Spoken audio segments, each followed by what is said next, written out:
दोस्तों, क्या आप जानते हैं कि शिप्स के प्रोपेलर्स में रस्सी क्यों नहीं फंसती? या फिर क्या इसका कोई आइडिया है कि दुबई से आप अपने साथ कितना सोना भारत ला सकते हैं? अच्छा, ये नहीं तो ये तो जानते होंगे कि थका हुआ इंसान ज्यादा झूठ क्यों बोलता है।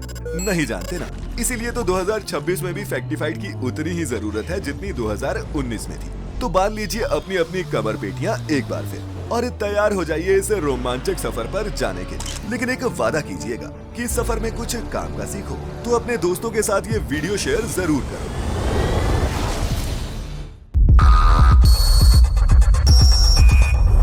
Factified.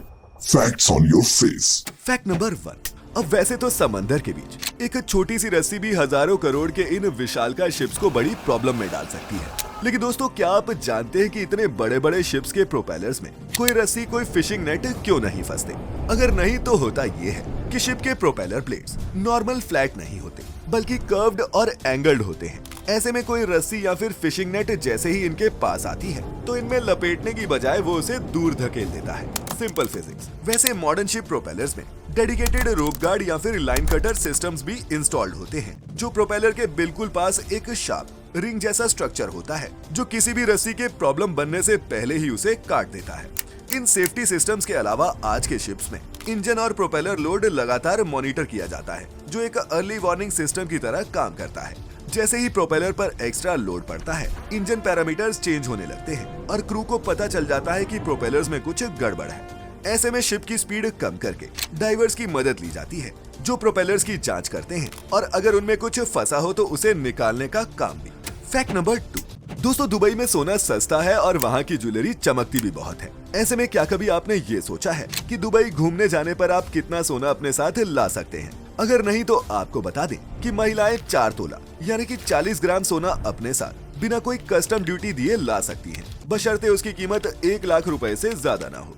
वहीं 40 ग्राम से 100 ग्राम सोना लाने पर 3% की कस्टम ड्यूटी है, 100 से 200 ग्राम पर 6% की और 200 ग्राम से ऊपर 10% टैक्स लगता है। वहीं बात करें आदमी की, तो वो 2 तोला या फिर 20 ग्राम सोना बिना किसी कस्टम ड्यूटी के ला सकते हैं। 2 से 5 तोले तक 3% ड्यूटी है, 5 से 10 तोले पर 6% और 10 तोले से ऊपर 10% ड्यूटी पे करनी पड़ती है। बच्चे भी अगर 1 साल से ज्यादा दुबई रहे हो तो 40 ग्राम तक सोना वो बिना कोई कस्टम ड्यूटी दिए ला सकते हैं। लेकिन दोस्तों, ये याद रहे कि ये सभी रेट्स और एग्जेम्पशंस सोने की ज्वेलरी के लिए हैं। सोने की बिस्किट्स या फिर बार्स पर अलग टैक्स रेट्स हैं। और हाँ, दुबई से सोना लाएं तो कुछ बातों का खास ख्याल रखें, जैसे गोल्ड का बिल या फिर इनवॉइस कॉपी साथ रखें, क्योंकि कस्टम ऑफिसर्स अक्सर प्रूफ ऑफ वैल्यू मांगते हैं। और वहीं अगर नई ज्वेलरी पहनकर आप इंडिया आएंगे और सोचेंगे कि कस्टम्स वाले ये नोटिस नहीं करेंगे, तो ये शॉर्टकट आपको महंगा भी पड़ सकता है। क्या समझे? Fact number 3। समंदर के ऊपर कई दिनों तक उड़ने वाले पक्षियों के बारे में आपने भी सुना होगा, लेकिन जब सिर्फ 150 ग्राम वजन के अमूर फाल्कन्स ने 1 हफ्ते से भी कम वक्त में बिना रुके पूरे इंडियन ओशन को पार कर दिया, तो साइंटिस्ट भी हैरान रह गए। मणिपुर के जंगलों से निकले इन 3 पक्षियों के नाम थे अपापांग, अलांग और आहू। आप खुद ही सोच कर देखिए, इनका वजन एक स्मार्टफोन से भी आधा होता है, उतनी बॉडी और 6000 किलोमीटर से ज्यादा की उड़ान, वो भी बिना जमीन पर उतरे। दरअसल wild life institute of India ने अपने मणिपुर अमूर फाल्कन ट्रैकिंग प्रोजेक्ट के तहत इन पक्षियों पर सैटेलाइट टैग्स लगाए थे, ताकि इनकी अफ्रीका तक की माइग्रेशन को ट्रैक किया जा सके। लेकिन जो डेटा सामने आया वो किसी एडवेंचर फिल्म की कहानी से कम नहीं था। दरअसल ये अमूर फाल्कन्स हर साल लगभग 20,000 किलोमीटर का सफर तय करते हैं और हर बार उनका रूट लगभग सेम ही रहता है। जून से सितंबर तक ये चाइना, मंगोलिया और रशिया में ब्रीडिंग करते हैं। अक्टूबर-नवंबर में ये नॉर्थ ईस्ट इंडिया पहुंचकर फ्लाइंग टर्माइट्स की दावत उड़ाते हैं, ताकि अपनी आने वाली बेहद मुश्किल समुद्री यात्रा के लिए तैयार हो सके। फिर लेट नवंबर-दिसंबर में ये अफ्रीका के लिए उड़ान भरते हैं और मार्च-अप्रैल तक वहीं रहते हैं। 11 नवंबर 2025 को जब इन टैग्ड बर्ड्स को मणिपुर से रिलीज किया गया, तो सिर्फ 6 दिनों के अंदर ये कीनिया, अफ्रीका के वेस्ट कोस्ट तक पहुंच गए, बिना एक भी बार जमीन को छुए। जिसका मतलब ये हुआ कि ये पक्षी 24 घंटे में लगभग 1000 किलोमीटर उड़ते हैं, बिना खाए, बिना पिए, बिना आराम किए। इसीलिए दोस्तों, ये सिर्फ एक माइग्रेशन नहीं, ये एक रिमाइंडर है कि नेचर में ताकत साइज से नहीं, डिजाइन और एडाप्टेशन से आती है। और इसीलिए छोटे से शरीर में भी कभी कभी दुनिया की सबसे बड़ी उड़ानें छिपी रहती हैं। Fact number 4। मोबाइल फोन और उससे पहले टेलीफोन मॉडर्न कम्युनिकेशन के ये वो साधन हैं जिन्होंने पूरी दुनिया और उसमें होने वाले व्यापार, आपसी रिश्ते और दिनचर्या आदि को बदल कर रख दिया है। दुनिया के एक कोने से दूसरे तक मैसेज पहुंचाने का फोन ही सबसे फास्ट मीडियम है। लेकिन दोस्तों, ऐसे में क्या कभी आपके दिमाग में भी ये सवाल उठा है कि हमारी आवाज रियल टाइम में इतना फास्ट ट्रेवल करती कैसे है? नहीं जानते तो चलिए 1 मिनट में इसकी साइंस को समझते हैं। तो जब आप फोन पर बोलते हो तो फोन का माइक्रोफोन आपकी आवाज को पहले तो एनालॉग इलेक्ट्रिकल सिग्नल्स में कन्वर्ट करता है, फिर एक एडीसी यानी कि एनालॉग टू डिजिटल कन्वर्टर की मदद से इन सिग्नल्स को डिजिटल में कन्वर्ट किया जाता है ताकि ये नेटवर्क पर ट्रांसमिट किए जा सके।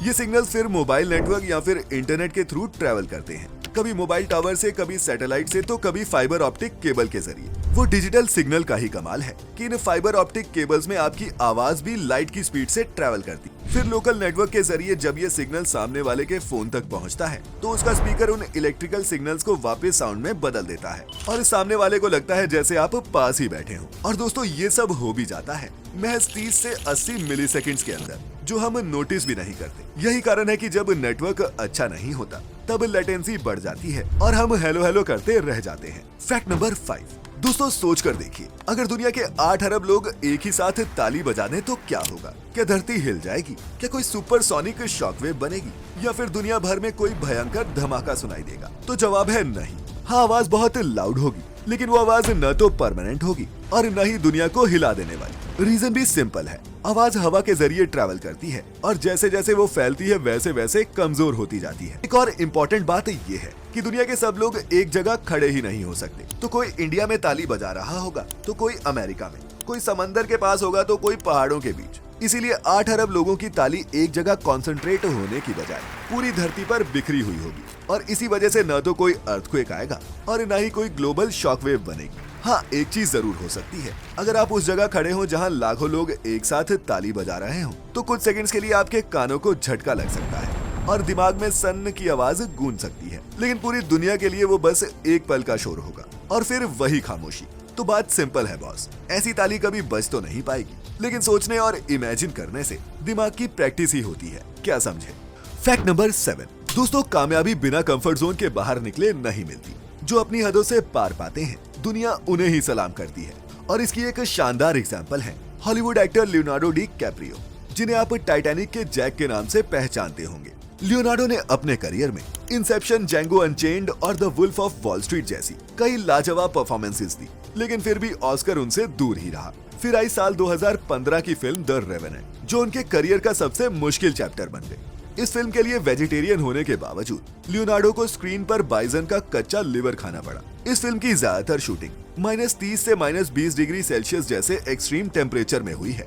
और सिर्फ यही नहीं, अपने कैरेक्टर को जीने के लिए लियोनार्डो ने न सिर्फ पुरानी मस्केट राइफल से शिकार करना सीखा, लकड़ी से आग जलाना सीखा, बल्कि यहाँ तक कि 2 नेटिव अमेरिकन लैंग्वेजेस भी सीख डाली। लियोनार्डो डी कैप्रियो के मुताबिक ये उनकी जिंदगी की सबसे मुश्किल परफॉर्मेंस थी और शायद इसीलिए जब द रेवेनेंट रिलीज हुई तो दुनिया ने सिर्फ एक परफॉर्मेंस नहीं देखी, एक एक्टर को अपनी लिमिट्स तोड़ते हुए देखा। और दोस्तों, इसी फिल्म के लिए उन्हें फाइनली अपना पहला ऑस्कर मिला।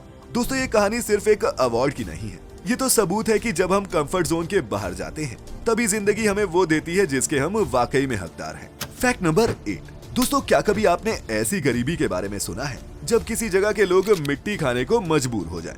नहीं सुना तो ये है हाइती, जो कैरिबियन के हिस्पैनियोला आइलैंड पर स्थित एक बेहद ही गरीब मुल्क है। हाइती अपनी पॉपुलेशन को संभालने लायक फूड प्रोड्यूस नहीं कर पाता। ऊपर से ये देश पॉलिटिकली और इकोनॉमिकली अनस्टेबल है, इसीलिए यहाँ फूड शॉर्टेज हमेशा बनी रहती है। अकाल के टाइम पर यहाँ के लोग क्ले में फैट और कुछ नमक मिलाकर उन्हें धूप में सुखाकर एक खास मड केक बनाते हैं, जिसे यहाँ की लोकल भाषा में जेलेट या फिर बॉनबॉनते कहते हैं।